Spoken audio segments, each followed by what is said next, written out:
자, 맨 앞서 예고해드린 대로 지금 시간에는 두 개의 영상을 여러분들에 보여드리겠습니다. 김부겸 그리고 김문수, 대구 수성갑에 출마하는 두 정치인이 넘어야 할 산인데 일단 김부겸 전 의원의 박근혜 대통령 마케팅부터 하나씩 좀 점검해봤으면 좋겠습니다.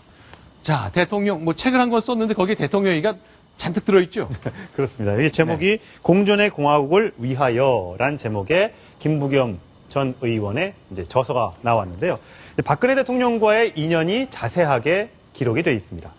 이 한나라당, 그러니까 김부겸 의원이 2000년, 2004년, 2008년 내리 3선을 군포에서 했는데 2000년에는 한나라당 소속으로 당선이 됐고 2004년과 2008년에는 이제 야당 소속으로, 그 당시에 여당이었죠. 열린우리당 소속으로 당선이 됐는데 한나라당 시절에 있었던 일입니다. 한나라당에서 대북 송금 특검에 반대하다가 내가 왕따가 됐었다. 그런데 그때 소신을 지켜라 이렇게 격려해준 사람이, 유일한 사람이 박근혜 당시 의원이었다. 이렇게 얘기하면서 당시에 박근혜 대통령과의 인연을 소개를 합니다. 네, 하나 더 있죠? 네. 그리고요, 이게 박지만 씨 결혼식에 2008년도 얘기인데. 그렇습니다. 열린우리당에서 나 혼자 갔다. 박 대통령이 너무 깜짝 놀라면서 맨 앞자리에 나를 앉도록 배려를 해줬다. 이러면서 박근혜 대통령 띄우기에 나섰습니다. 오히려 그만큼 통큰 지도자라는 모습을 책에서 담아서 야당 의원이 정치인인데 왜 박근혜 대통령을 칭찬하지? 조금 이상하게 들릴 수도 있을 것 같습니다. 뭐 야당 정치인이지만 박근혜 대통령이 뭐 마음이 굉장히 강력하게 작동하는 대구 지역에서 출마할 생각이기 때문에 대통령과의 관계를 뭐 활용해서 국민들한테 자신의 이미지를 개선하려는 건 뭐 문제가 되지 않는 것 같습니다. 뭐 마땅히 해야 되는 일 같아 보이긴 하네요. 그러니까 통큰 지도자 이미지도 있지만 아주 실용적인 필요가 있는 거죠. 지금 본인이 그 40%를 지난번 두 번의 선거 출마해서 대구에서 넘어섰지만 마지막 당선권 깔딱고개를 넘어서기 위해서는 바로 이곳에 가장 영향력이 큰 박근혜 대통령, 그것도 지금 특히 50%에 육박하는 전국적 지지도를 확보하고 있는 현역 대통령 박근혜 대통령에 대한 대구 정서를 본인이 업지 못한다면 박근혜 대통령을 인간적으로 자기는 좋아한다. 그런데 당이 다를 뿐이니까 나를 뽑아달라. 이런 청구 취지가 확실히 담겨있는 그러한 출판 내용이 아닌가 싶습니다. 자, 왜냐면요. 이제 경북고등학교, 경북중학교, 경북고등학교를 다닌 이제 TK 정치인이긴 하지만 경기도 군포에서 그동안 이제 재정구 전 의원과 활동하면서 경기도 지역에서 출마를 했었거든요. 이제 지역적으로는 불리하지만 대구에 도전하겠다는 것 때문에 이제 큰 도전장을 내밀었습니다. 그런데 이제 대구 마케팅 때문에 논란이 좀 되고 있어요. 지금 이제 영상을 하나 공개해드리고 싶은데 3년 전 얘기입니다. 대통령 선거를 앞둔 3년 전에는 사실은 김부겸 전 의원이 대통령 마케팅보다는 대통령 공격의 선봉 중에 하나였거든요.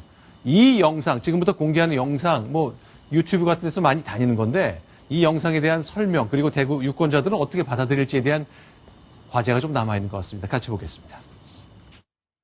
저는 박근혜 씨에게 요구합니다. 당신 아버님께서 대구대학과 청구대학 뺏어서 영남대학교 만들었다고 알려져 있습니다. 박근혜여, 모든 기득권을 포기하라! 서울에 있는 친구들, 서울에 유학 간 아들, 딸들하고 전화 통화 한번 해보세요. 대구만 박근혜 새누리당 가지. 서울에 가면 박근혜 새누리당 떠들면 사람들이 한물 간 사람이라고 알아요. 네. 뭐 대통령 선거 때니까 뭐 문재인 후보의 당선을 위해서 저렇게 얘기했을 것 같습니다만 어떻게 좀 설명을 해야 될까요? 그러니까 지금은 박근혜 대통령이 현직 대통령이고 저 때는 대통령이 될지 안 될지를 50% 안팎으로 내다보는, 말하자면 경쟁하는 당의 후보 내지는 잠재적 그 대선 예비 후보였는데 저런 상황에서는 박근혜 대통령과 각을 세워서 본인의 정당 또 본인에 대한 지지를 높여서 박근혜 대통령을 쉽게 해서 떨어뜨릴 수도 있겠다라고 하는 그런 필요가 있었던 거고 지금은 이제 박 대통령은 본인과 경쟁하는 한쪽에 서 있는 사람이 아니라 어떤 국민의 어떤 선출로 뽑힌 대통령이니까 만일에 그런 과거 같은 그런 형태로 연설을 했다가는 대구에서 뭐 짐 싸들고 선거 치르기 어려워지는 이런 상황이 된다라는 아마 판단을 한 것 같습니다. 사실 28 전당대회 때 김부겸 전 의원에 대해서도 문재인 대표처럼 당대표 경선에 나와라 이런 얘기가 있었습니다. 근데 그 당시에 김부겸 전 의원이 나가지 않았거든요. 그 이유 중에 여러 가지 물론 이유가 있겠습니다만 만약 본인이 당대표 경선에 나간다거나 실제로 당대표가 됐다면 박근혜 대통령과 각을 세워야 되고 박 대통령을 비판해야 되는 입장이 될 수밖에 없거든요. 네. 그렇다면 내년 4월 총선에서 본인의 당선을 장담할 수 없기 때문에 그런 어떤 실질적인 이유 때문에 지난 28 전당대회 때 당대표 경선에 나가지 않은 것으로 알려지고 네. 있습니다. 자, 그런데 이제 내년 총선 때는 김문수 전 경기도지사, 경북고등학교 선배인데 붙게 돼 있잖아요. 근데 이번에 쓴 책에서도 김문수 지사를 악마라고 묘사한 듯한 대목이 좀 나오네요. 그렇죠? 자, 악마가 예수를 유혹할 때 나한테 절하면 세상을 주겠다고 했다. 그런데 자, 지금 김문수 경기지사는 내가 새누리당 대선 주자라면서 수성갑의 유권자를 현혹하고 있다.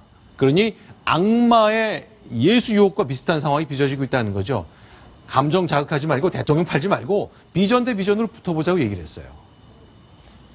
네. 그 최근에 저런 얘기도 했죠. 이제 김부겸 네. 전 의원이 이 대구 경북의 앞으로의 차기 그 여권의 네.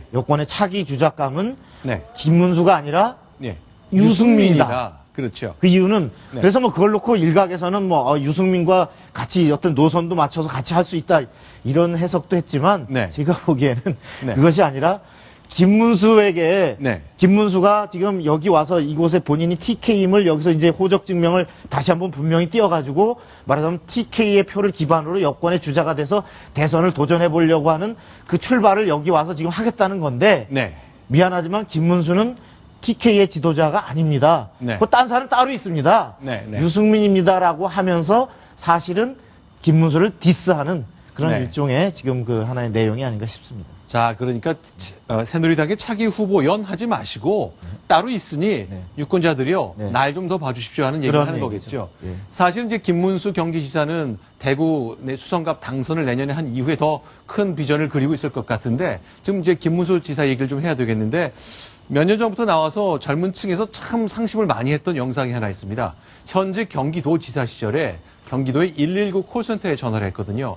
전화 응대를 잘 했느니 못했느니에 대한 논란이 많았던 건데 이거 역시 앞으로 설명을 좀 잘 내놓으셔야 될 것 같습니다. 같이 확인하겠습니다.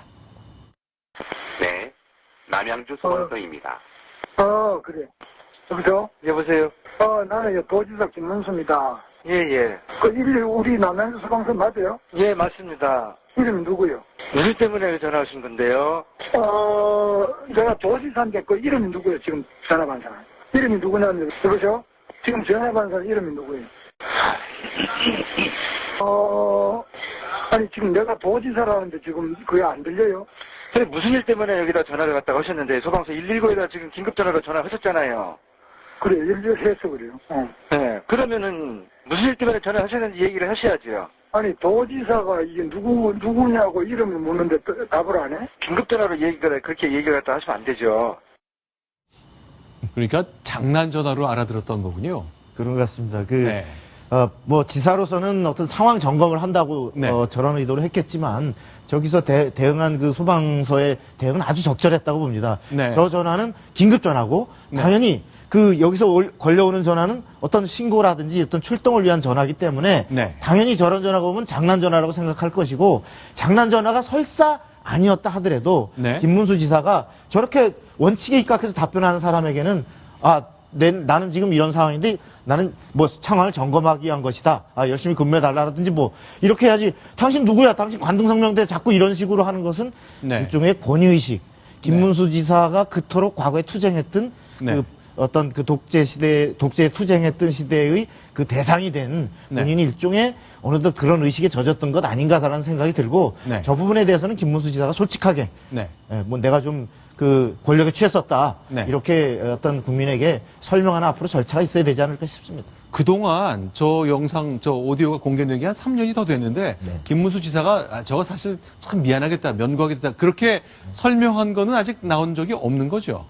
공식적인 사과는 없었었고요. 네. 계속 해자되고 있는데 그 위에 또 이 부분에 대해서 소방서에서 네. 밑에 직원들한테 목소리를 또 보낸 적도 있습니다. 그게 제대로 보도되진 않았는데요. 아마 그 당시에 공식적인 사과는 이번 네. 선거를 준비하시면서 그 당시에 내가 부적절했습니다. 네, 지금 네. 반성하고 있고 앞으로는 하지 않을 것이라고 얘기를 하셔야지 선거에 네. 더 도움이 되시지 않을까 생각이 네. 듭니다. 알겠습니다. 아무래도 이제 기회가 되면 하시겠죠. 왜 저랬었는지, 특히 이제 119 전화에 대해서는 이제 내가 도지사라는 거 말한 것, 그 관련해서 생각이 다른 분들이 굉장히 많을 것 같습니다. 알겠습니다. 이번엔 네 번째 순서 넘어갑니다. 순위 먼저 확인합니다.